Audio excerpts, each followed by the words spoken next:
In the autumn of 1873, in a small village nestled in the Bavarian countryside of Germany, a child was born who would challenge everything the scientific community thought they understood about human biology, physics, and the very nature of reality itself. Her name was Emma Richter. For 12 years, Emma appeared to be an ordinary girl. She played with her siblings, helped her mother with chores, attended the local school, and dreamed the simple dreams of rural German children in the late 19th century. But on her 12th birthday, something changed. Something that no doctor could explain. Something that no scientist could rationalize. Something that would make Emma Richter one of the most studied, most documented, and most mysterious cases in the entire history of medical science. Emma Richter developed the ability to predict death with perfect accuracy. But that was only the beginning. What happened next, the phenomena that surrounded this young girl for the remaining 6 years of her short life, would defy every law of physics, challenge every assumption of medicine, and leave the greatest minds of Europe completely baffled. Objects moved in her presence without being touched. Temperatures dropped dramatically when she entered a room. She knew things she couldn't possibly know. She saw things that weren't there, or perhaps saw things that were there but invisible to everyone else. Doctors examined her and found nothing wrong. Scientists tested her and found results they couldn't explain. Priests blessed her and prayed over her, unsure whether she was touched by God or something else entirely. This is the story of the girl science couldn't explain. A story that has been deliberately obscured, selectively forgotten, and carefully omitted from mainstream historical accounts because it raises questions that science still cannot answer. This is the story of Emma Richter. A story of mystery, tragedy, and phenomena that remain unexplained to this day. To understand Emma's story, we must first understand the world she was born into. 1873 was a year of tremendous change in Europe, and particularly in the newly unified German Empire. Just 2 years earlier, in 1871, the various German states had been unified under Prussian leadership following victory in the Franco-Prussian War. Germany was rapidly industrializing, transforming from a patchwork of agricultural principalities into a modern industrial power. But this transformation was uneven. While cities like Berlin, Munich, and Hamburg were experiencing rapid modernization, rural Bavaria, where Emma was born, remained deeply traditional. Small villages operated much as they had for centuries, with life revolving around agriculture, the church, and tight-knit community structures. Emma was born on October 23, 1873, in the village of Eisendorf, a small community of perhaps 300 people located in the rolling hills of Lower Bavaria. The village was typical of the region, a cluster of timber-framed houses surrounding a small church, with farmland extending in all directions. Her father, Johann Richter, was a carpenter and farmer who owned a modest plot of land. He was known in the village as a steady, reliable man, not wealthy but respectable. Her mother, Anna Richter, came from a family of weavers and was known for her skill with textiles and her deep religious faith. Emma was the fourth of 7 children. Her older siblings were Marguerite, Friedrich, and Klaus. Younger siblings would follow, Sophia, Wilhelm, and baby Greta. In this large family, Emma was neither the oldest nor the youngest, neither particularly noticed nor particularly neglected. By all accounts, Emma's childhood was unremarkable. Village records show she was baptized in the local Catholic church 3 days after her birth. She attended the village school starting at age 6, where the teacher noted she was a quiet but attentive student with good penmanship and an excellent memory. Her childhood friend, Liesl Hoffmann, would later recall that Emma was always a bit different but in small ways. She didn't like loud noises. She sometimes seemed to be listening to something the rest of us couldn't hear. But she was kind and gentle, and we all loved her. The Richter family was deeply religious, as were most families in the village. They attended Mass every Sunday, observed all the holy days, and said prayers before meals. Anna Richter was particularly devout, and she raised her children with a strong sense of Catholic faith and tradition. This religious upbringing would become important later, when people tried to understand what was happening to Emma. Was it divine? Was it demonic? Was it something else entirely? But for the first 12 years of her life, these questions didn't arise. Emma was just Emma, a quiet, somewhat shy girl growing up in a small Bavarian village, helping with farm work, learning to weave from her mother, playing with her siblings and friends. Then came October 23, 1885. Emma's 12th birthday. Everything changed. The day started normally. Emma woke in the small bedroom she shared with her sisters, helped her mother prepare breakfast, fed the chickens, and did her morning chores. It was a Thursday, so there was school in the morning.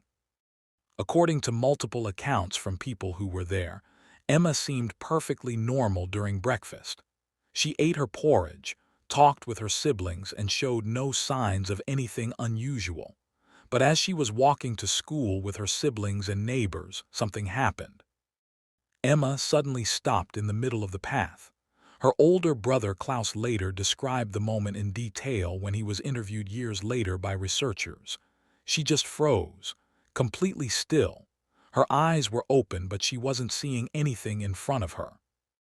I called her name, but she didn't respond. I was about to shake her when she suddenly gasped, like someone coming up from underwater. Emma turned to her brother and said, very calmly, "Herr Steinbach is going to die today, before the sun sets. We should tell someone." Herr Steinbach was the village blacksmith, a robust man of 45 who was in perfect health as far as anyone knew.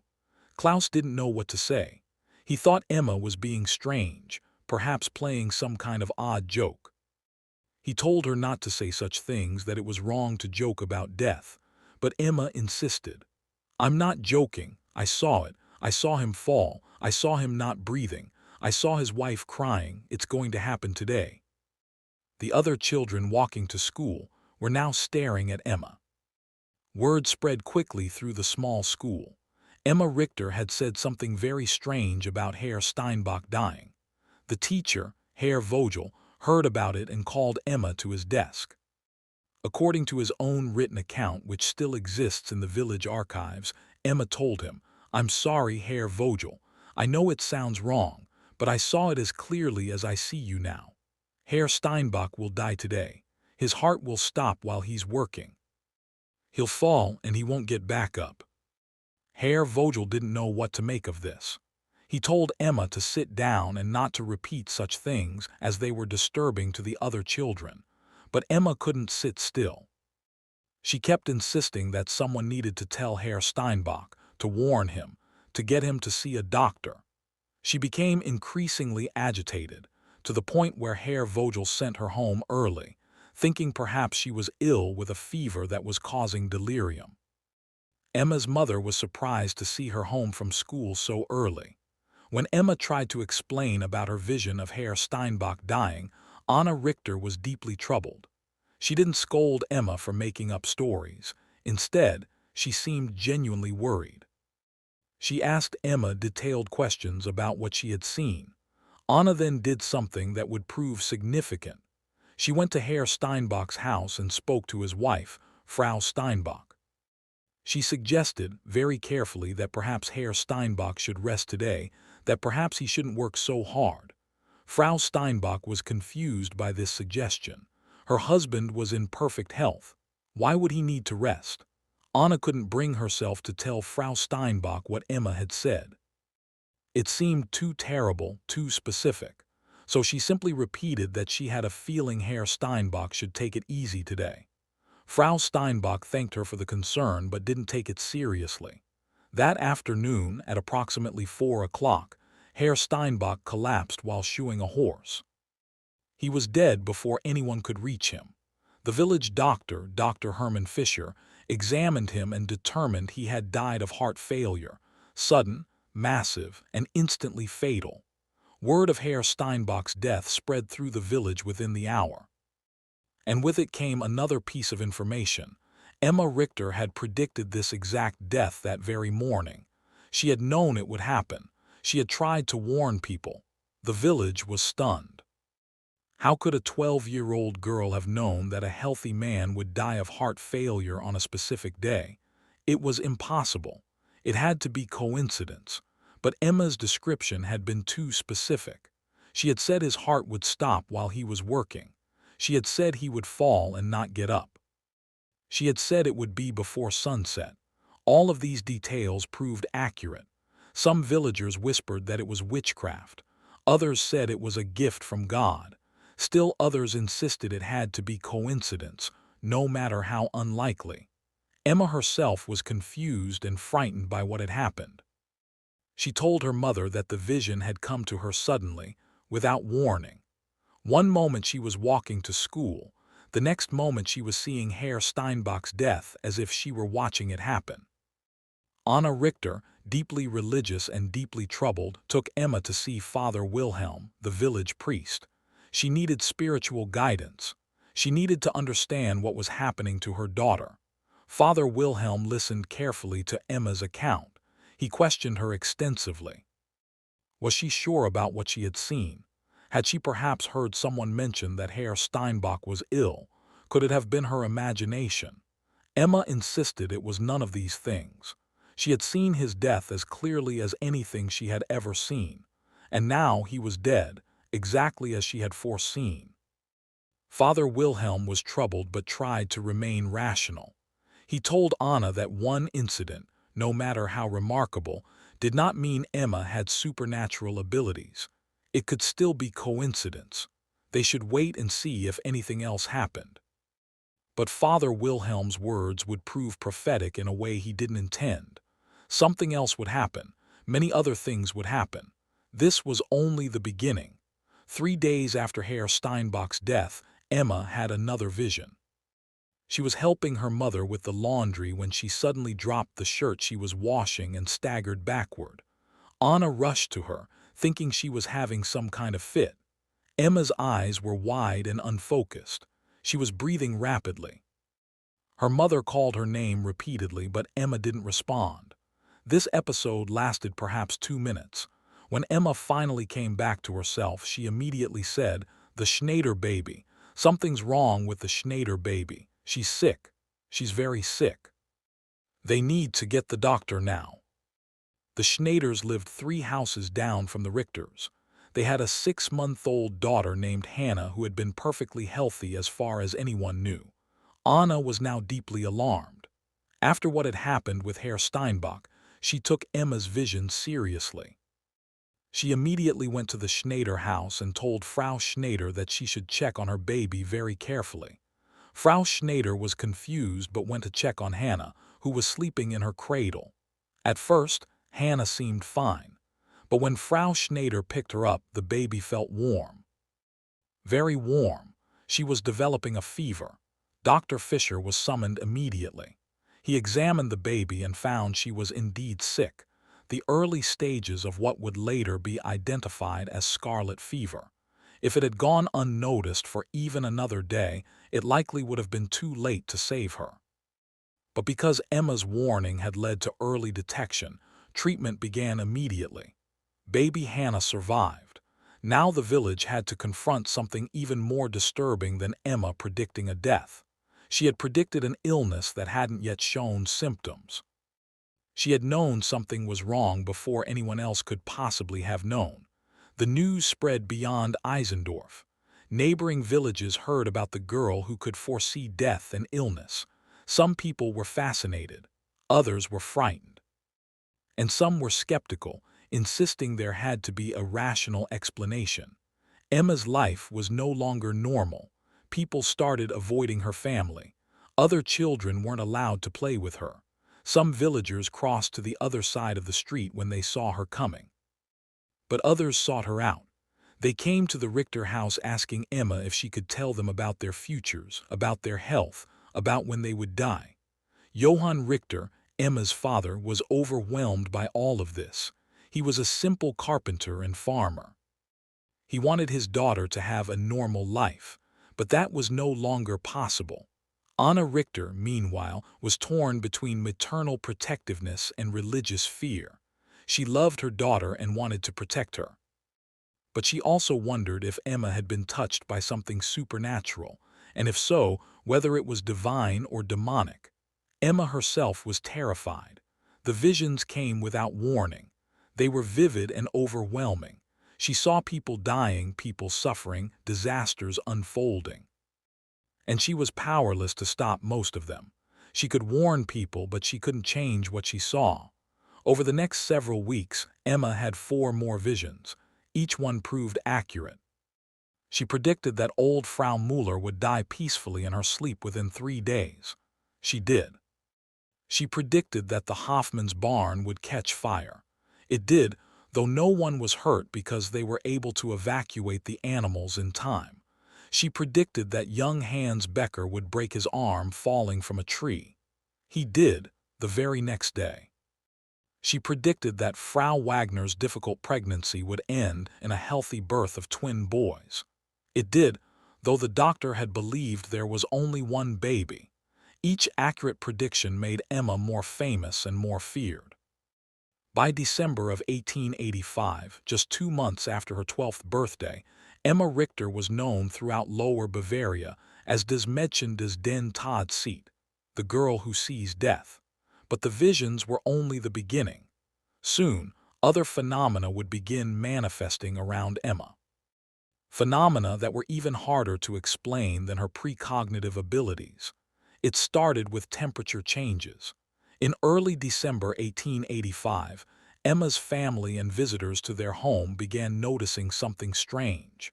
Whenever Emma entered a room, the temperature would drop noticeably. At first, they thought it was drafts or imagination, but the effect was too consistent, too dramatic to dismiss. Multiple people documented this phenomenon. When Emma came into a room, people could see their breath. Frost would sometimes form on windows even when the outside temperature wasn't particularly cold. Dr. Fisher, the village doctor who had become interested in Emma's case, conducted an experiment. He placed thermometers in several rooms of the Richter house and documented the temperature changes when Emma entered and left each room. His records, which still exist, show temperature drops of 10 to 15 degrees Celsius within minutes of Emma entering a room. When she left, temperatures would gradually return to normal. There was no scientific explanation for this. Dr. Fisher checked for drafts, for problems with the heating, for any rational cause. He found nothing. The temperature changes were specifically associated with Emma's presence. Then came the objects. In mid-December, things began moving in the Richter house when Emma was nearby. It started small, a cup sliding across a table, a book falling from a shelf, items that could potentially be explained by vibrations or coincidence, but it escalated quickly. Soon, objects were moving in ways that couldn't be easily dismissed. A chair sliding across the floor with no one touching it, a door slamming shut when there was no wind, kitchen implements moving from one location to another when everyone's back was turned. Emma's siblings were terrified. They loved their sister, but they were frightened by what was happening. Klaus, Emma's older brother, later wrote about this period. We didn't know whether to protect Emma or protect ourselves from her. The house felt different when she was in it. It felt like something else was there with us. The phenomena intensified in January of 1886. On January 14th, something happened that would bring Emma's case to the attention of the wider scientific community. The Richter family was sitting down to dinner. Emma had been quiet all day, withdrawn and pale. Her mother was worried about her but didn't know what to do.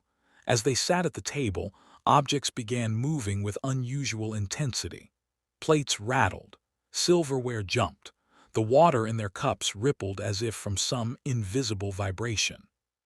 Then, according to multiple witnesses, including Father Wilhelm, who happened to be visiting that evening, something extraordinary happened.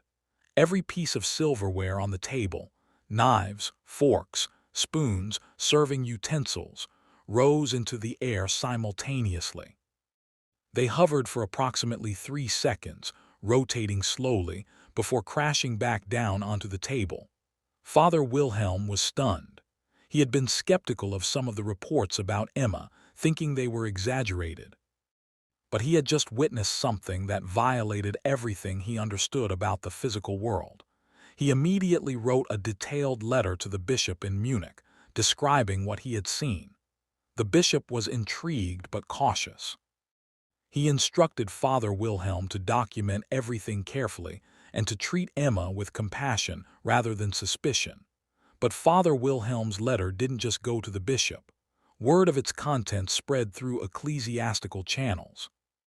And from there, it reached the attention of academics and scientists who were interested in unusual phenomena. Within weeks, the first researcher arrived in Eisendorf to study Emma Richter. His name was Professor Heinrich Lehmann, and he was a physicist from the University of Munich. Professor Lehmann was a rationalist and a skeptic. He didn't believe in supernatural phenomena. He assumed there was a logical explanation for everything reported about Emma: fraud, mass hysteria, misperception, or natural phenomena being misinterpreted. He arrived in Eisendorf in early February 1886, intending to spend a few days debunking the myths surrounding this village girl. He would end up staying for 3 weeks, and he would leave completely unable to explain what he had witnessed. Professor Heinrich Lehmann was 43 years old in 1886. He had earned his doctorate in physics from the University of Berlin and had built a reputation as a careful, methodical researcher who specialized in debunking claims of supernatural phenomena. In the late 19th century, there was enormous public interest in spiritualism, mediums, and paranormal phenomena. Many people claimed to have supernatural abilities, and many of them were frauds, skilled performers using tricks and deception to fool gullible audiences. Lehmann had exposed several such frauds. He understood the techniques used by fake mediums: hidden wires, accomplices, sleight of hand, psychological manipulation. He had written papers explaining the natural mechanisms behind supposedly supernatural events. So when he heard about Emma Richter, he assumed she was either a fraud or the center of a mass delusion. He approached the case with confidence that he would quickly identify the trick. He arrived in Eisendorf on February 8, 1886, and immediately went to the Richter house. The family was wary of him at first. They had been subjected to so much attention and judgment over the past months that they were exhausted. But Lehmann was respectful and professional. He explained that he was a scientist trying to understand what was happening. He promised he wasn't there to accuse Emma of fraud or to cause problems for the family. He simply wanted to observe and document. Johann Richter, Emma's father, agreed to allow Lehmann to stay as a guest in their home and to observe Emma under controlled conditions. Lehmann's first step was to interview Emma extensively. He wanted to understand her visions when they occurred, what they felt like, how specific they were, how often they came true. Emma, now 12 years old and exhausted by months of strange experiences, answered his questions as best she could. She described the visions as overwhelming and involuntary. They came without warning. She couldn't control them or summon them. She often didn't want them. They were frightening and disturbing. When a vision came, she said, it was like being pulled out of her normal perception and forced to watch something unfold. She saw events as if she were there, witnessing them. Sometimes she saw things from perspectives she couldn't normally have, from above, or from another room, or from multiple angles simultaneously. Lehmann was struck by Emma's sincerity. She didn't seem like a performer or a fraud. She seemed like a frightened child dealing with something she didn't understand and didn't want. But sincerity didn't prove supernatural ability. Lehmann knew that people could genuinely believe false things. His job was to find the rational explanation. He began conducting experiments. He set up equipment to measure temperature changes in rooms where Emma spent time. He used the best thermometers available in 1886, mercury thermometers accurate to within half a degree Celsius. The results were undeniable. When Emma entered a room, temperatures dropped.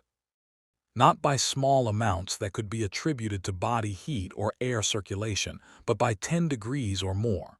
Lehmann documented this repeatedly under controlled conditions. He checked every possible explanation. Could there be drafts? He sealed windows and doors. Could body heat be affecting the measurements? He tested with Emma at various distances from the thermometers. Could the thermometers be faulty? He used multiple instruments and got consistent results. He found no explanation for the temperature drops except Emma's presence. Next, he investigated the moving objects. He spent hours in the Richter house, watching, waiting for something to happen. He examined the rooms for hidden wires, mirrors, accomplices, any mechanism that could explain objects moving without visible cause.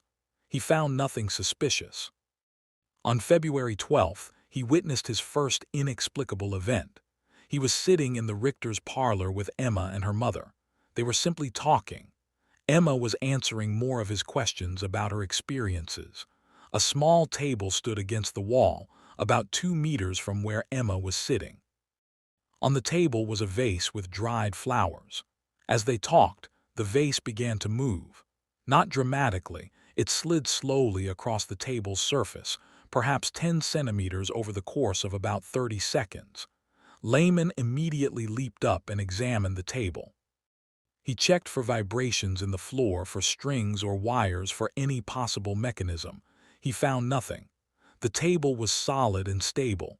There were no vibrations, no wires, no trick he could identify. He sat back down, puzzled. Within minutes, the vase moved again, this time sliding back to approximately where it had started. Lehmann documented this in his notes. I observed the object move with my own eyes. I can identify no possible mechanism. If this is fraud, it is the most sophisticated fraud I have ever encountered. Over the next several days, Lehmann witnessed multiple instances of objects moving in Emma's presence. A candlestick sliding across a mantelpiece. A bowl of apples tipping over, spilling fruit across the table, despite no visible force acting on it. A door opening and closing repeatedly while everyone in the room watched, with no wind and no one near the door. A sewing basket lifting approximately 15 centimeters off the floor and hovering for several seconds before dropping. Lehmann documented each instance carefully. He tried to identify natural explanations. He failed. On February 15th, something happened that shook Lehmann's skepticism even more profoundly. Emma had a vision while he was interviewing her. They were sitting in the kitchen. Emma was answering questions about how her precognitive abilities felt. Mid-sentence, she stopped talking. Her eyes went unfocused. Her breathing became rapid and shallow. Lehmann recognized this as the onset of a vision based on descriptions he had been given. He watched carefully, documenting every detail of Emma's behavior. The episode lasted approximately 3 minutes. When Emma came back to awareness, she looked at Lehmann with tears in her eyes. I saw your brother, she said. He's sick, very sick. He's in a hospital in Berlin. He has pneumonia. You need to go to him, soon, very soon. Lehmann was stunned. He did have a brother, Karl, who lived in Berlin. But Lehmann hadn't mentioned this to anyone in Eisendorf.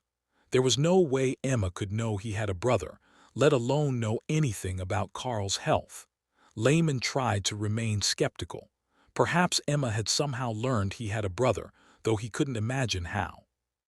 Perhaps this was a lucky guess. Perhaps she was reading something in his reaction and adjusting her statement accordingly. But Emma continued, he's 38 years old. He works with books. He's in a hospital on the north side of the city. He's been sick for 4 days. The doctors are worried.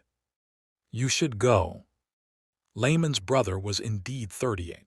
He did work with books. He was a librarian at the Royal Library in Berlin. But there was no way Emma could know these things. No one in Eisendorf knew these details about Lehmann's family. Lehmann was deeply troubled. He thanked Emma and told her he would consider what she had said. But internally, he was conflicted. His scientific training told him to remain skeptical, but Emma had just provided specific, verifiable information that she couldn't possibly have known through normal means. That evening, Lehmann made a decision. He would return to Berlin immediately and check on his brother. If Emma was wrong, if Karl was perfectly healthy, then this would be evidence that her visions were unreliable and possibly fraudulent.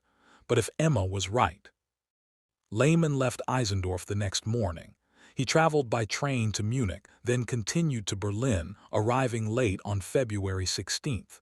He went directly to his brother's house. Karl's wife answered the door. When she saw Heinrich, she broke down in tears. "Thank God you're here," she said. "Karl is in the hospital. He's very sick. We didn't know how to reach you." Karl had indeed developed pneumonia 4 days earlier, exactly as Emma had said. He was in a hospital on the north side of Berlin, exactly as Emma had described. The doctors were indeed worried about his condition. Lehmann was able to be with his brother during the critical phase of the illness. Karl survived, though it was a close thing. The doctors later told Lehmann that if he had arrived even a day later, Karl likely wouldn't have made it. Lehmann returned to Eisendorf 2 weeks later, on March 2nd. He was a changed man. His confidence in his ability to rationally explain everything had been badly shaken. Emma Richter had demonstrated knowledge she couldn't possibly have acquired through normal means, and that knowledge had been accurate enough to potentially save his brother's life. He spent another week in Eisendorf, conducting more observations and experiments. By the time he left for good, he had documented dozens of anomalous phenomena associated with Emma. Professor Lehmann returned to Munich and wrote a report on his findings.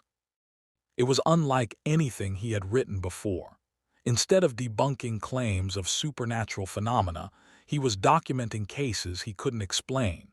His report created a sensation in academic circles. Lehmann was known as a rigorous skeptic. If he couldn't find a natural explanation for what he observed, then Emma Richter's case deserved serious scientific attention. Soon, other researchers would make the journey to Eisendorf. Emma Richter would become one of the most studied individuals in Europe. And the phenomena surrounding her would only become stranger. Following Professor Lehmann's report, Emma became the subject of intense scientific scrutiny. Over the next several months, more than 20 researchers visited Eisendorf to study her. They came from universities across Germany, Austria, France, and England. These weren't credulous believers in the supernatural. They were serious scientists, physicists, physicians, psychologists, and physiologists. Most came expecting to find fraud or misunderstanding. Many left unable to provide conventional explanations for what they observed.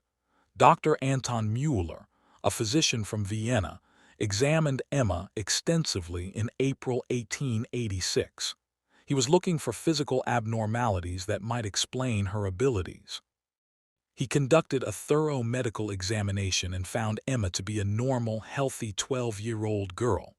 Her heart rate, blood pressure, and respiration were normal. Her reflexes were normal. Her organs showed no abnormalities. Physically, there was nothing unusual about Emma Richter. Dr. Müller then conducted tests during Emma's visions. He monitored her pulse and breathing during episodes. He found that during visions, Emma's heart rate increased significantly, and her breathing became rapid and shallow, consistent with high stress or fear. But there were no seizures, no loss of consciousness, no physiological phenomena that would explain the visions themselves. Professor Friedrich Weber, a physicist from the University of Heidelberg, arrived in May 1886. He brought sophisticated equipment, the best measuring instruments available at the time. He wanted to document the physical phenomena associated with Emma as precisely as possible. Weber spent 3 weeks in Eisendorf. He set up elaborate experiments to measure temperature changes, electromagnetic fields, air pressure, and any other physical parameters he could think of. His findings were documented in a paper published later that year in the Journal of Physics. Temperature drops in Emma's presence were real and measurable, ranging from 8 to 14 degrees Celsius. These temperature changes occurred rapidly, within 2 to 5 minutes of Emma entering a room. The temperature drops weren't uniform throughout the room. They were strongest near Emma and decreased with distance from her. No corresponding heat increase could be detected anywhere else in the room or house, which violated the law of conservation of energy. Weber also attempted to measure any electromagnetic phenomena associated with Emma. His instruments showed unusual fluctuations in what he called electrical potential when Emma was present, particularly during episodes when objects moved. But Weber couldn't explain what was causing these fluctuations. There was no known natural source for them. Perhaps most significantly, Weber witnessed and documented the most dramatic instance of object movement yet recorded. On May 18, 1886, while Weber was conducting measurements in the Richter home, a chair in which Emma had been sitting rose approximately 1 meter off the ground and remained suspended for nearly 10 seconds before gently lowering back down. Weber's description in his published paper is clinical but clearly reflects his amazement. The object achieved vertical displacement of approximately 100 centimeters without any visible means of support or propulsion. The effect lasted approximately 9–10 seconds. I observed this event from a distance of less than 2 meters in good lighting conditions. I can offer no explanation consistent with known physical principles. The chair incident was witnessed not only by Weber, but also by his assistant, Emma's parents, and 2 visiting journalists who were writing an article about Emma for a Munich newspaper. One of those journalists, Hermann Schaefer, wrote a vivid description of the event. I have been skeptical of all the claims about this girl. I assumed the reports were exaggerated or the product of rural superstition. But I saw with my own eyes a solid wooden chair rise into the air as if lifted by invisible hands. There were no wires, no tricks, no deception that I could detect. I am at a loss to explain what I witnessed. The publicity generated by these scientific investigations made Emma even more famous and made her family's life even more difficult. People came from all over Germany to see the girl with strange powers. The Richter house became a constant circus of visitors, researchers, curiosity seekers, and people hoping Emma could predict their futures. Johann Richter tried to control access to his daughter, but it was overwhelming. The family's privacy was gone. Their quiet rural life was destroyed. And Emma herself was exhausted and frightened by the constant attention. By summer of 1886, Emma's health began to deteriorate. She was losing weight. She had trouble sleeping. She was experiencing more frequent and more intense visions, sometimes several per day. The visions took a terrible toll on her. Each one left her drained and shaken. Dr. Mueller, who had examined Emma earlier and become concerned about her well-being, returned in July 1886. He found Emma in a much worse state than when he had first met her. She was pale, thin, and clearly suffering from severe stress. Dr. Mueller advised the family that Emma needed rest, quiet, and protection from the constant stream of visitors and researchers. He warned that the stress could seriously damage her health. The family tried to follow this advice. They began refusing most visitors. They asked the remaining researchers to leave. They tried to create some semblance of normal life for Emma, but by this point, Emma's condition had progressed beyond simple stress. The phenomena surrounding her were intensifying, and new manifestations were appearing. In August 1886, Emma began experiencing what her family described as waking dreams. These were different from her precognitive visions. Instead of seeing future events, Emma seemed to be perceiving things that were happening in the present but far away. She would suddenly describe scenes from other locations, sometimes places she had never been. She described activities of people she didn't know.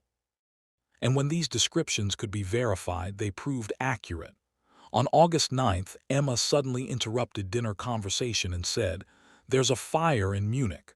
A big fire. Many buildings are burning, near the cathedral. People are trying to put it out, but it's spreading." The family didn't know what to make of this. Munich was over 100 kilometers away. There was no way Emma could know what was happening there. But 3 days later, a newspaper arrived in Eisendorf with reports of a major fire in Munich that had occurred on August 9th. The fire had started in a warehouse near the cathedral and spread to several adjacent buildings. The description matched what Emma had said. This happened repeatedly over the following weeks. Emma would describe distant events with remarkable accuracy. She described a train derailment in Frankfurt, a flood in Prague, a political meeting in Berlin. In each case where verification was possible, Emma's descriptions proved accurate. This remote viewing ability, as it would later be called, was in some ways more disturbing than her precognitive visions. At least with precognition, one could theorize that Emma was somehow sensing future states of local conditions. But this was different. Emma was apparently perceiving real-time events at great distances, with no possible physical mechanism for receiving such information. Researchers who learned about this new ability were fascinated.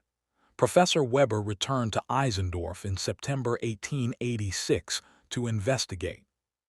He conducted experiments where he asked Emma to describe what was happening at specific locations at specific times. The results were inconsistent but often remarkable. Sometimes Emma could provide detailed, accurate descriptions of distant scenes. Other times, she drew a blank or provided information that couldn't be verified. There seemed to be no pattern to when her remote viewing worked and when it didn't. But when it worked, it was extraordinary. In one famous test, Professor Weber gave Emma the address of his own home in Heidelberg and asked her to describe what she saw there.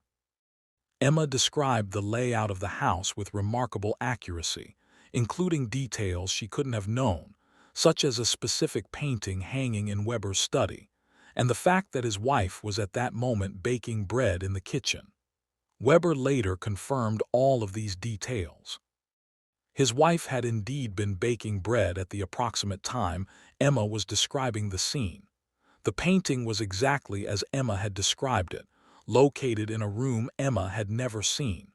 But these remarkable abilities came at a cost. Emma was becoming increasingly frail. The constant visions and remote viewings were exhausting her. She began experiencing severe headaches that would last for hours or days. She had episodes where she couldn't eat, couldn't sleep, couldn't function normally. Dr. Mueller visited again in October and was alarmed by Emma's deterioration. He privately told her parents that he feared Emma's unusual abilities were somehow damaging her physically. He compared it to a muscle being overused to the point of injury, except the muscle in this case was Emma's mind or nervous system, and the damage might be irreversible. The Richters were terrified. They loved their daughter desperately. They had never asked for any of this. They just wanted Emma to be well, to be normal, to have a chance at a happy life. But that seemed increasingly impossible. Emma's condition continued to decline through the fall of 1886. And new phenomena were still appearing. In November 1886, Emma began to manifest what witnesses described as luminous phenomena. When she was in a darkened room, people reported seeing faint lights appearing around her.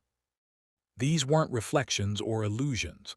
Multiple witnesses described seeing soft, phosphorescent glows that seemed to emanate from Emma herself. Professor Otto Schneider, a physicist from the University of Berlin, investigated this phenomenon in late November. He was initially skeptical, assuming the reports were exaggerations or misperceptions. But when he observed Emma in a darkened room under controlled conditions, he saw the lights himself. He described them as soft, bluish-white luminescence, similar to the glow of phosphorus but fainter and more diffuse. The light appears to emanate from the subject's head and hands, with no apparent physical source. Schneider attempted to photograph this luminescence, using the photographic technology available in 1886. The results were inconclusive. The photographic plates showed some anomalous exposure patterns, but nothing definitive. However, Schneider and other witnesses consistently reported seeing these lights with their own eyes. The phenomena seemed to occur most frequently when Emma was having a vision or when objects were moving in her presence. Modern researchers looking back at these reports have struggled to explain them. Some have suggested the witnesses were seeing afterimages or other optical illusions. Others have noted that in 1886, people were less familiar with electrical phenomena and might have misinterpreted natural luminescence from various sources.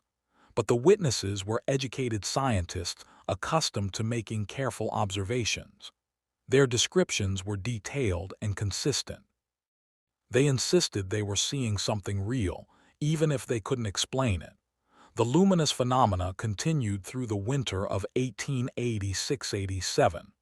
By this point, Emma's case had attracted international attention. Reports about her appeared in newspapers across Europe and even in some American publications. The public response was mixed. Some people were fascinated and wanted to know more. Others were skeptical and accused Emma of being a fraud or the scientists of being duped. Still others, particularly religious conservatives, were disturbed by the phenomena and suggested they were demonic in origin. The Catholic Church officially took a cautious position. Father Wilhelm and the local bishop acknowledged that unusual events were occurring around Emma, but refrained from declaring them either miraculous or demonic. They advocated for continued observation and study while treating Emma with compassion. But not all clergy were so measured. Some priests in other regions declared Emma to be possessed by demons and demanded she undergo exorcism. Others proclaimed her a saint and wanted her beatified. The extremes of both positions troubled Emma's family and the more moderate church authorities actually working with her. Through all of this, Emma continued to have visions, experience remote viewing episodes, and manifest various physical phenomena. The scientific documentation of her case grew to hundreds of pages. More than 30 researchers published papers about her. Emma Richter became perhaps the most thoroughly studied case of unexplained phenomena in the 19th century. But Emma herself was dying. By early 1887, Emma's health had deteriorated dramatically. She weighed barely 30 kilograms, far below normal for a 13-year-old girl. She suffered from chronic pain, severe headaches, and what doctors described as nervous exhaustion. Dr. Mueller and other physicians tried various treatments, but nothing helped. Emma's condition seemed to be linked to her abilities. The more she used them or the more frequently phenomena manifested around her, the weaker she became. The family made a desperate decision. They would isolate Emma completely from visitors, researchers, and outside contact. They would try to create a calm, quiet environment and hope that without stimulation, Emma's abilities might diminish and her health might recover.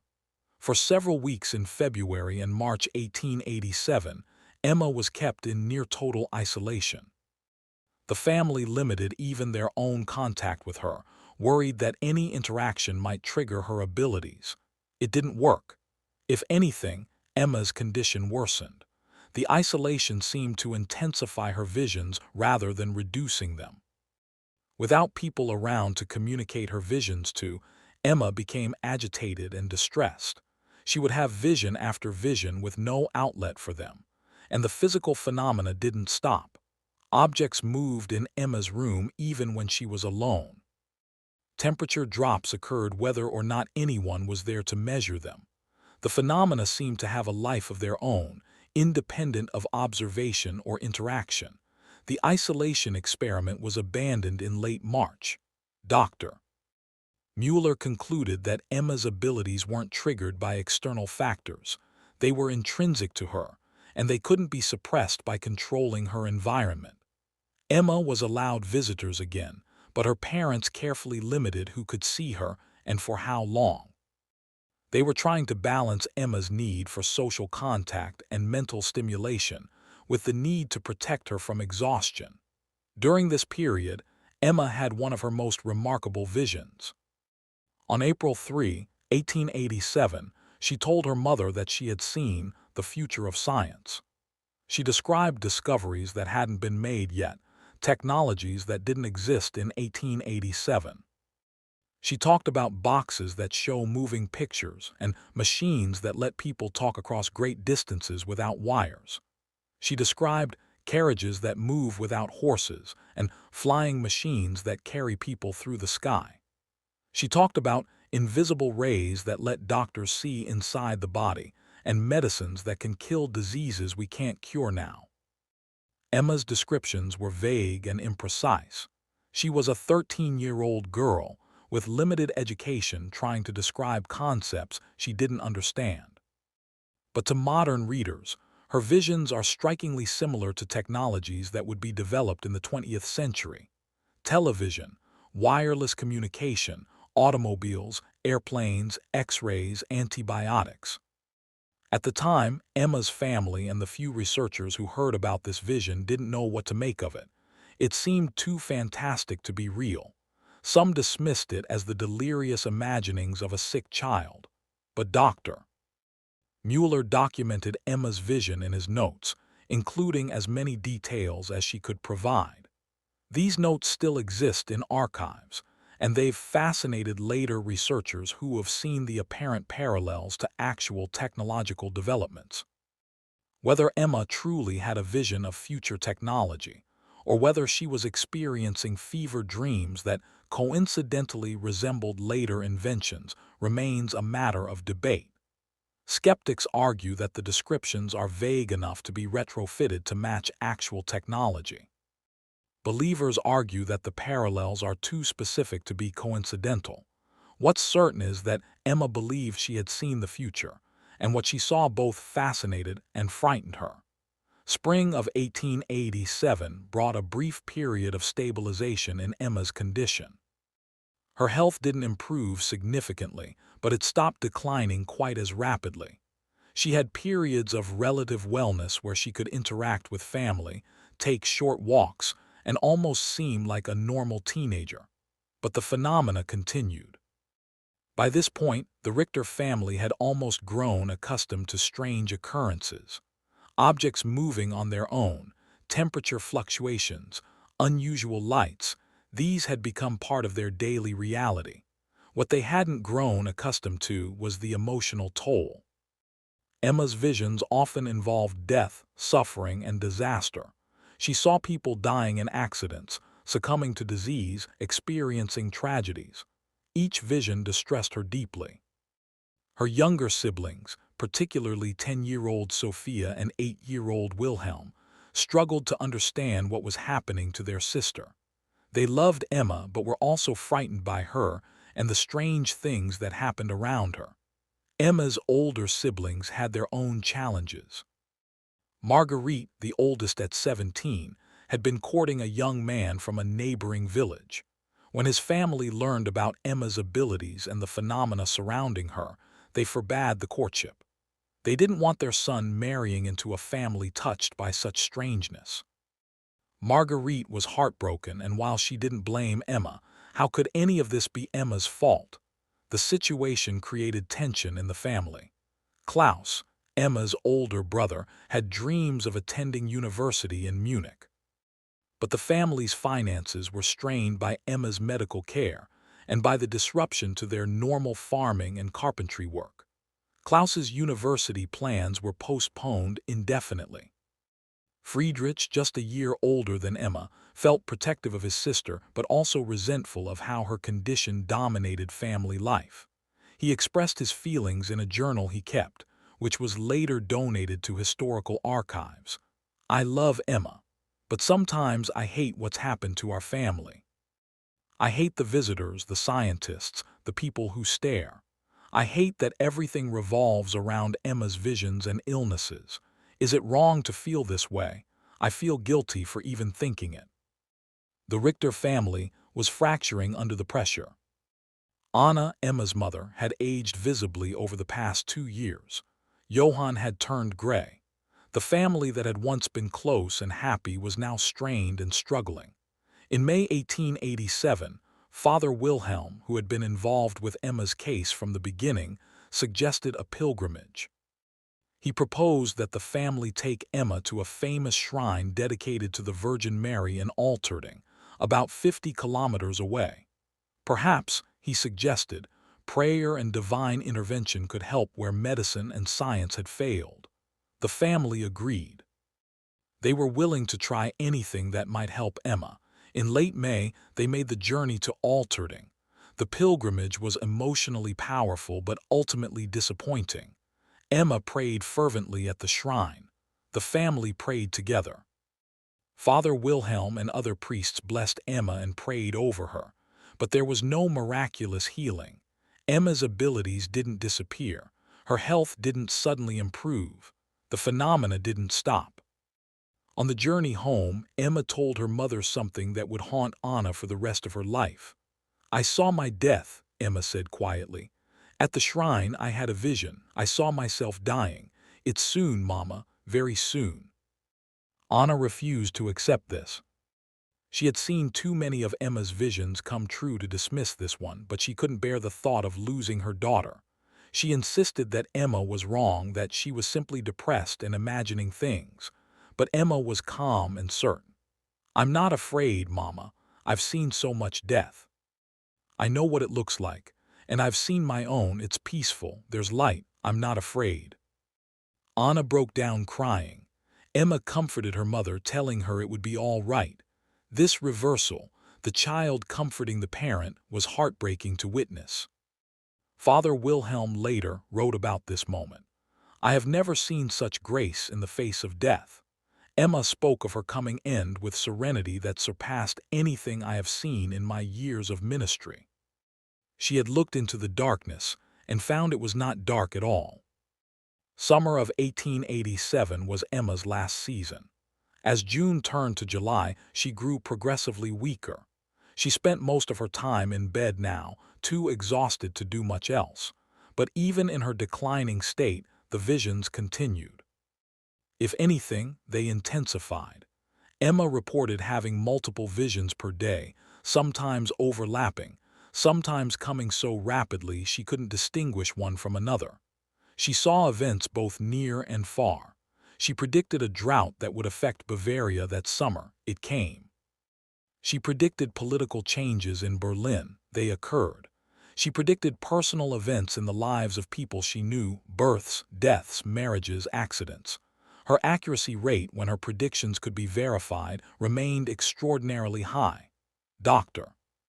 Mueller visited regularly during this period, ostensibly to provide medical care, but really just to be present for Emma and her family.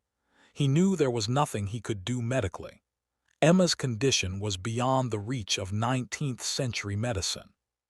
He could only offer comfort and document her final days. Professor Weber also visited several times, though he had stopped conducting formal experiments. Like Dr. Mueller, he came simply to be with Emma, to witness her final chapter. Both men were moved by Emma's courage and by the family's devotion to her. They saw a family being destroyed by circumstances beyond their control, yet refusing to abandon their daughter or blame her for what was happening. On July 23, 1887, Emma had what would be her final major vision. She called her family to her bedside and told them she needed to share what she had seen. "I've seen the world ahead," she said. "Many years from now. The world will change in ways you can't imagine. There will be terrible wars, Worse than any war we've known. Millions will die. But the world will survive, and after the wars there will be peace. There will be prosperity. People will live better lives. There will be so much light, cities lit up like daylight even at night. People will have so much food, so much comfort. It will be wonderful and terrible at the same time. She continued, describing visions that seemed to span decades into the future. She talked about nations rising and falling, technologies emerging, social changes occurring. Her family listened, not understanding most of what she was saying but recognizing that this was important to Emma.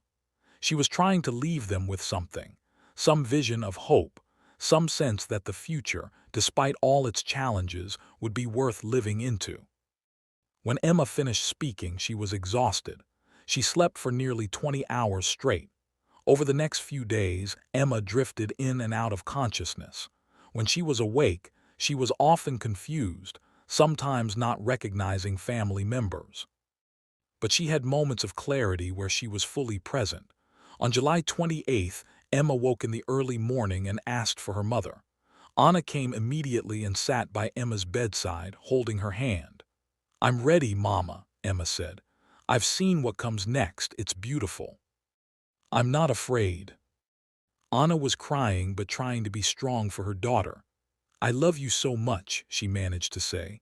"I love you too, Mama and Papa, and everyone. Tell them I love them. Tell them I'm sorry for all the trouble." "You have nothing to be sorry for," Anna said fiercely. "None of this is your fault. You're the bravest person I've ever known." Emma smiled weakly. "Take care of each other. The hard times will pass. The world will get better. I've seen it." Those were Emma's last words. She drifted back to sleep and never woke up. She died peacefully on the evening of July 28, 1887, surrounded by her family. She was 13 years old and had lived with her strange abilities for just 18 months. The moment Emma died, something remarkable happened. Multiple witnesses documented this phenomenon. The temperature in the room, which had been noticeably cold throughout Emma's final illness, suddenly returned to normal. The sense of presence that had pervaded the Richter house for so long, something everyone had felt but struggled to describe, dissipated immediately. It was as if whatever force or energy had surrounded Emma for the past 18 months had departed with her death. Emma Richter was buried in the Eisendorf Cemetery on August 1, 1887. The funeral was attended by hundreds of people, villagers who had known Emma her whole life, researchers who had studied her, journalists who had written about her, and curious strangers who wanted to witness the burial of the famous girl. Father Wilhelm conducted the service. He spoke of Emma's grace, her courage, and her unwavering faith despite the extraordinary burden she had borne. He didn't try to explain her abilities or the phenomena that had surrounded her. He simply honored her as a child of God who had suffered much and had faced death with remarkable peace. The eulogy delivered by Dr. Mueller was more analytical but equally moving. He spoke of Emma as perhaps the most extraordinary case he had encountered in his medical career. "We came to this village seeking answers," he said. "We sought to explain, to categorize, to understand. But Emma defied our explanations. She challenged our assumptions about what is possible, and in doing so, she taught us humility. There is more in this world than our science yet comprehends." Professor Weber echoed these thoughts in his own tribute. Emma Richter demonstrated phenomena that contradict our understanding of physics, of biology, of the nature of consciousness itself. Future generations may find explanations we cannot, or they may conclude, as I have, that Emma was simply beyond explanation, a mystery that reminds us how little we truly know. Emma was buried in a simple grave marked with a wooden cross. Her epitaph, chosen by her parents, read, "Emma Richter, 1873–1887, beloved daughter, she saw beyond our sight." After the funeral, researchers returned to their universities. Journalists filed their final stories. curiosity seekers moved on to other spectacles. Life in Eisendorf gradually returned to something approaching normalcy, but the Richter family would never fully recover. Anna Richter, Emma's mother, died in 1892 at age 43, prematurely aged by grief and stress. Friends said she never truly recovered from losing Emma. Johann Richter lived until 1904 but was described as a broken man. He continued his work as a carpenter and farmer but took no pleasure in it. He rarely spoke of Emma, finding the memories too painful. Emma's siblings all survived to adulthood but carried the trauma of those years with them. Klaus never did attend university. Marguerite eventually married, though not the man she had originally hoped to wed. Friedrich kept his journal throughout his life, documenting his complex feelings about his sister and what had happened to their family. Sophia became a teacher and dedicated her life to education. In her private writings, she attributed this choice to Emma's influence. "My sister saw things we couldn't see, knew things we couldn't know. She showed me that there's always more to learn, more to understand. I became a teacher because Emma taught me the value of knowledge and the importance of remaining open to mystery." Wilhelm, the youngest son, emigrated to America in 1901. He rarely spoke of his famous sister, wanting to leave that chapter of his life behind. But late in life, he did share Emma's story with his children, wanting them to know about their remarkable aunt.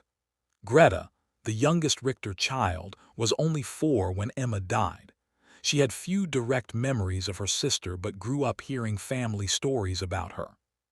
She became a nurse, and she said it was partly inspired by Emma. "My sister suffered so much and the doctors couldn't help her. I wanted to be someone who could help people who are suffering." In the years following Emma's death, her case remained a subject of intense interest in certain academic circles. Researchers continued to debate what had happened, how to explain it, and what it meant for our understanding of human capabilities. The published literature on Emma's case grew to include more than 50 papers in various scientific and medical journals. Some researchers attempted to explain Emma's abilities through conventional means. Dr. Klaus Hartmann proposed that Emma had some form of heightened sensory perception that allowed her to detect subtle cues others missed, explaining her predictions as actually sophisticated inference rather than true precognition. Professor Wilhelm Braun suggested that Emma might have had a form of epilepsy that caused hallucinations which occasionally coincided with real events, creating the illusion of precognitive abilities. Dr. Stefan Adler theorized that the phenomena were the result of unconscious fraud, that Emma had genuinely believed in her visions, but had unconsciously manipulated events and people to make her predictions appear to come true. These skeptical explanations were challenged by other researchers who had actually studied Emma firsthand. Professor Weber pointed out that the physical phenomena, temperature changes, moving objects, luminescence, couldn't be explained by sensory perception or epilepsy. They required physical mechanisms that simply didn't exist. Dr. Mueller argued that the fraud hypothesis was untenable given the controlled conditions under which phenomena were observed. Multiple sophisticated investigators had looked for fraud and found none. Professor Lehmann noted that Emma's remote viewing abilities, accurately describing events at distant locations, couldn't be explained by any conventional sensory mechanism. The debate continued for years, with no resolution.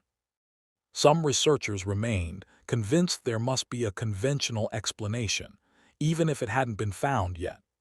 Others concluded that Emma's case represented genuine phenomena that couldn't be explained by 19th-century science. A few researchers went further, suggesting that Emma's case pointed to entirely new domains of natural phenomena that science had yet to discover, what we might now call parapsychology or paranormal phenomena. By the early 20th century, interest in Emma's case had largely faded. New scientific discoveries and new mysteries captured researchers' attention. Emma Richter became a historical footnote, a curious case from the past, interesting but not central to any active field of research. The Richter house in Eisendorf was sold after Johann's death in 1904. Subsequent owners reported no unusual phenomena. Whatever had surrounded Emma during her life had apparently died with her. The scientific instruments used to measure phenomena around Emma were dispersed to various university collections. Professor Weber's meticulous notes and measurements were archived at the University of Heidelberg. Dr. Müller's medical records were stored at the University of Vienna's medical library. For decades, these documents sat largely unexamined, gathering dust in archives. Emma's story was mostly forgotten, except by specialists interested in the history of psychical research. Interest in Emma's case revived briefly in the 1930s when a psychologist named Dr. Carl Fischer was researching historical cases of alleged psychic phenomena. He obtained access to the archival material on Emma and was struck by the quality and quantity of documentation. Most historical cases of supposedly paranormal phenomena were poorly documented, based on anecdotes and unreliable witnesses. But Emma's case had been studied by respected scientists who had published detailed reports in peer-reviewed journals. The documentation was extensive and careful. Dr. Fischer wrote a book in 1936 titled Das Rätsel von Emma Richter, The Riddle of Emma Richter, that brought her story to a new generation. The book examined the historical evidence and argued that Emma's case deserved continued attention from researchers. However, the timing was unfortunate. By 1936, Germany was under Nazi control, and the political and social climate was increasingly hostile to anything that challenged the regime's materialist ideology. Research into paranormal phenomena was viewed with suspicion as potentially subversive. Dr. Fischer's book received some attention but was never widely distributed. He himself was later investigated by the Gestapo for promoting mysticism harmful to the state. He survived the war but never wrote about Emma's case again. During World War II, many of the archival documents related to Emma were lost. Some archives were destroyed in bombing raids. Others were scattered or deliberately destroyed. The careful scientific record that had been built up around Emma's case was largely obliterated. After the war, a few surviving documents surfaced. Professor Weber's notes were found in a damaged archive in Heidelberg. Some of Dr. Müller's records survived in Vienna. Newspaper accounts from the 1880s could still be found in library collections, but much was lost. Eyewitness accounts, experimental data, correspondence between researchers, all gone, destroyed in the chaos of war. For several decades after World War II, Emma's case was almost entirely forgotten. The surviving documentation was fragmented and scattered. Few researchers were aware of the case at all. The modern revival of interest in Emma Richter began in the 1980s when a German historian named Dr. Elisabeth Hartmann was researching the history of women in 19th-century Bavaria. She came across a brief reference to Emma in a local history of Eisendorf and was intrigued. Dr. Hartmann began searching for information about Emma and was surprised by what she found. Despite the wartime losses, there was still substantial documentation. Academic papers, newspaper articles, archived letters, and even some of the original experimental data. She spent 5 years researching Emma's case, tracking down scattered documents, interviewing descendants of people who had known Emma, and visiting the site of the Richter house in Eisendorf, which still stood, though much modified. In 1991, Dr. Hartmann published a comprehensive book, Emma Richter, Wissenschaft und Mysterium im 19.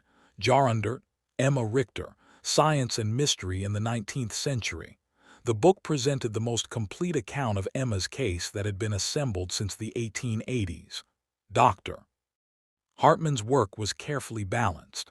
She presented the historical evidence without excessive skepticism or credulity. She acknowledged the extraordinary nature of the claims about Emma while also noting the quality of the witnesses and documentation. Her conclusion was measured but provocative.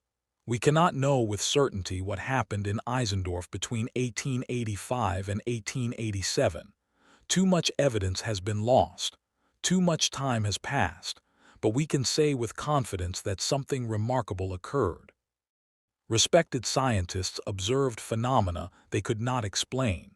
Their reports deserve to be taken seriously, even if we cannot fully understand them from our modern vantage point.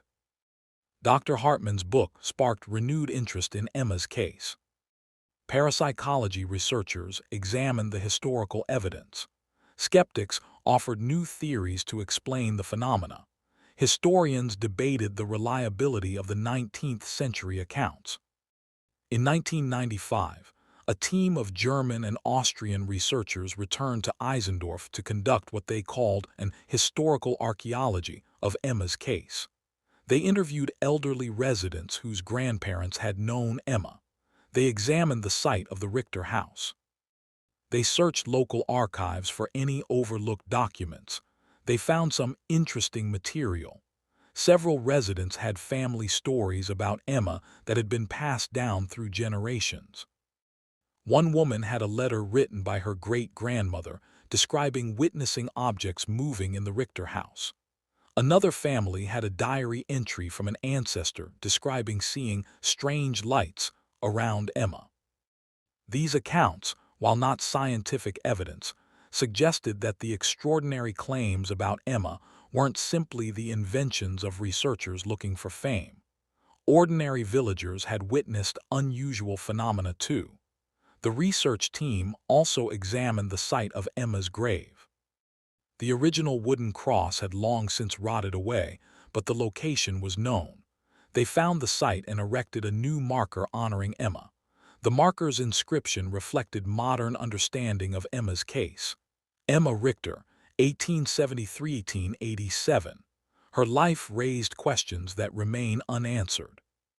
Her story reminds us that mystery persists in the face of certainty.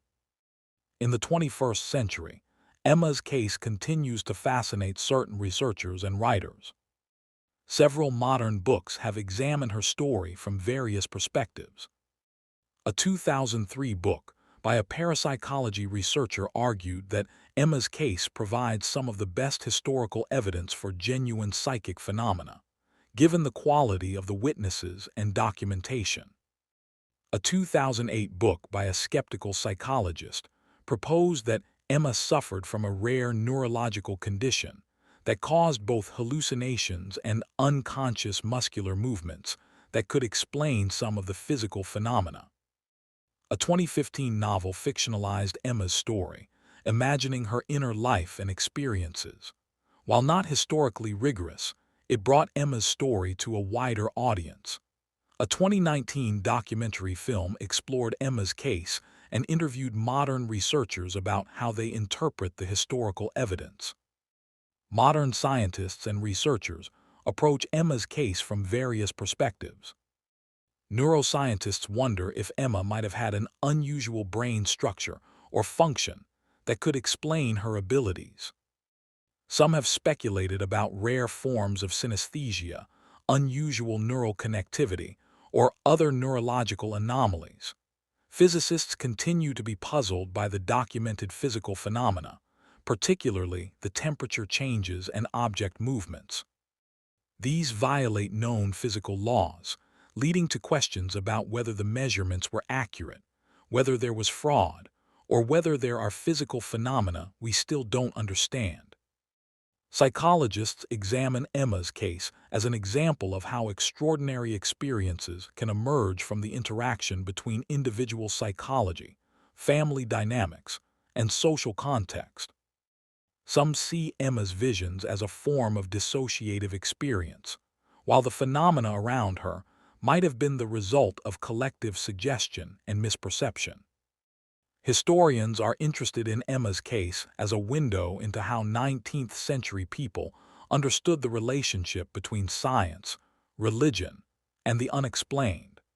Emma's story reveals the tensions between emerging scientific rationalism and persistent beliefs in the supernatural.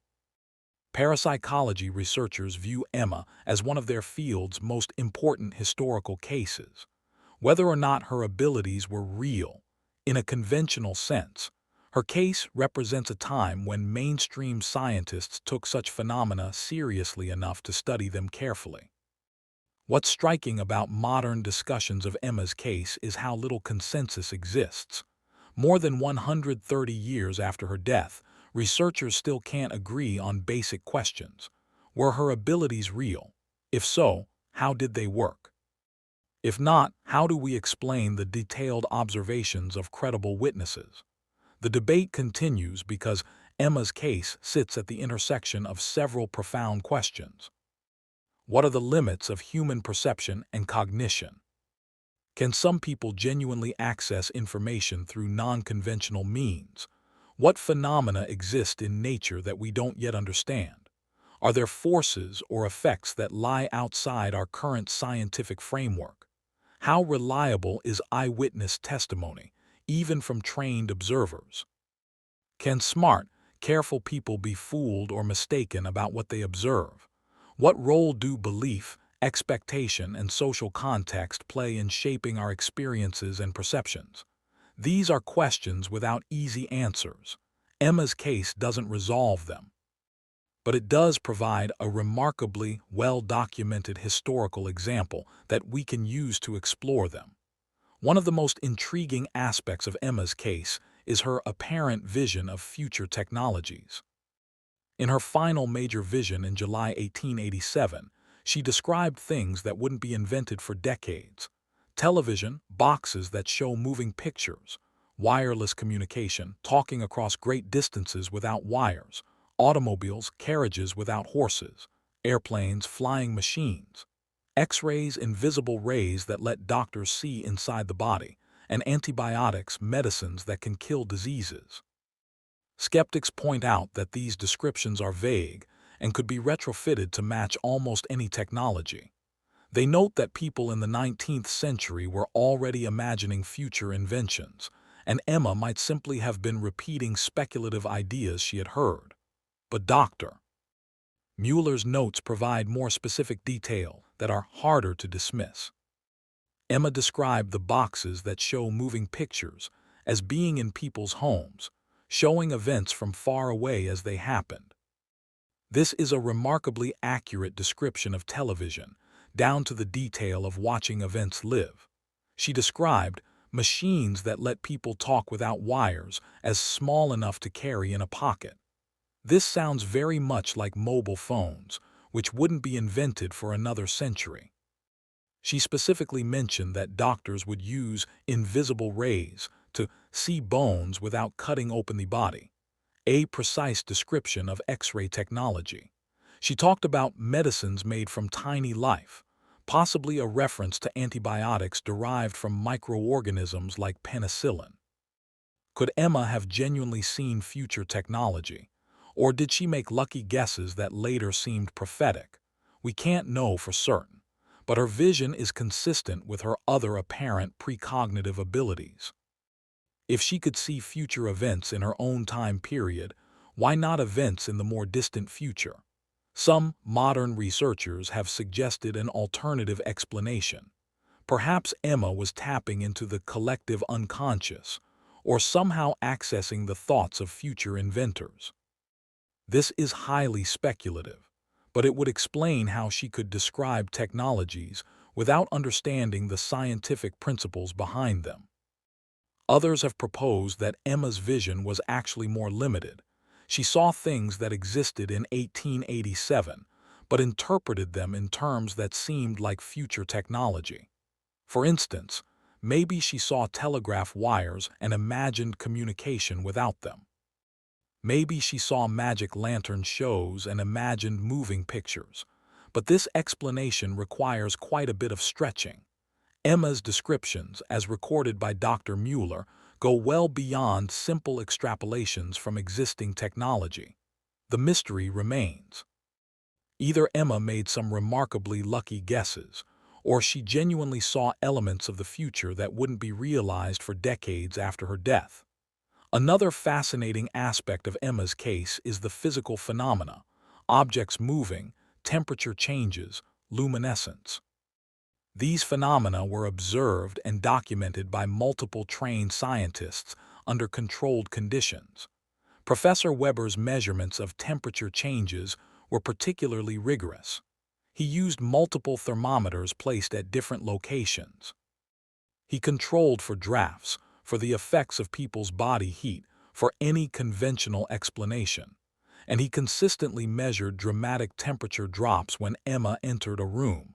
This violates the law of conservation of energy. Heat energy can't simply disappear, it has to go somewhere. Yet Weber found no corresponding increase in temperature anywhere else. Modern physicists examining Weber's data have proposed several possibilities. Perhaps Weber's thermometers were faulty, but he used multiple instruments and got consistent results. Perhaps there was some subtle source of cold air Weber didn't detect, but he specifically looked for this and found nothing. Perhaps the effect was psychological. People felt cold around Emma and misread the thermometers. But Weber measured the temperatures directly, eliminating this possibility. Or perhaps there really was some physical phenomenon that current physics doesn't explain. The moving objects are similarly puzzling. Weber witnessed a chair rise into the air with no visible means of support. This was also observed by his assistant, Emma's family, and 2 journalists. Could this have been fraud? How? The chair weighed several kilograms. No wires or supports were found. The movement occurred in good lighting with multiple witnesses watching. Could it have been mass hallucination? Possible, but 5 people simultaneously hallucinating the exact same thing seems unlikely. Or was something genuinely causing the chair to levitate? Some researchers have speculated about unknown forces, perhaps something related to electromagnetic fields or quantum effects at a macro scale, or some other physical phenomenon we haven't discovered yet. But these are just speculations. We have no established physical mechanism that could explain objects levitating without support. The luminescence is perhaps the least well-documented phenomenon. It was observed in darkened rooms, making it harder to verify and measure.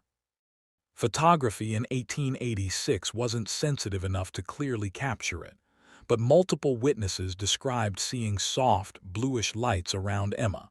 Were they seeing something real, or were their eyes playing tricks in the darkness? We can't know.